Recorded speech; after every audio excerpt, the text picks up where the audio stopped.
મારું નામ ભજતસિંહ ગલાબભાઈ રાઠોડ, ગામ બોડી, તાલુકો ઠાસરા, જિલ્લે ખેડા।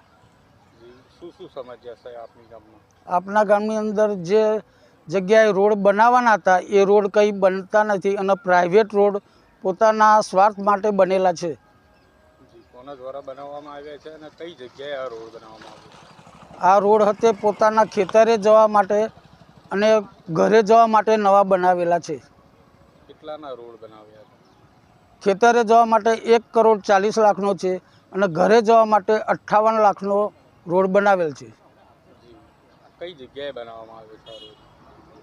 આ રોડ ગામથી ઉત્તર દિશાએ બનાવવામાં આવેલો। સોમનાથપુરા કરીને જે વિસ્તાર છે તે આ ગામમાં આવેલો છે? ના, સોમનાથપુરા કોઈ પરું જ નથી। જે રીતના એના પર રોડ બનાવવામાં આવ્યો છે, શું કહેશો તેના વિશે? તેના વિશે એક કાગળ ઉપર ઉધારીને રોડ બનાવેલા છે। મારું નામ ઉદયસિંહ રાઠોડ, ગામ બોરડી, તાલુકો ઠાસરા, જિલ્લો ખેડા। જે આપણા ગામની અંદર શું સમસ્યા છે? અમારા ગામની સમસ્યા એવી છે કે જે આવવા જવાના રસ્તા છે તો ખાડા ખીબડ અને કોઈ પડી જાય તો હાથ પગ ભાજી જવાનો ભય પણ છે। અને જે જગ્યાએ રસ્તાઓની જરૂર છે ત્યાં રસ્તાઓ બન્યા નથી અને જે જગ્યાએ રસ્તાઓની જરૂર નથી ત્યાં 2 કરોડના ખર્ચે એક એપ્રોચ રોડ અને એક ડામર રોડ, ખેતરમાં જવા માટે ડામર રોડ અને એક એમના ઘરમાં જવા માટે એપ્રોચ રોડ, આ 2 કરોડ રૂપિયા વાપરેલ છે।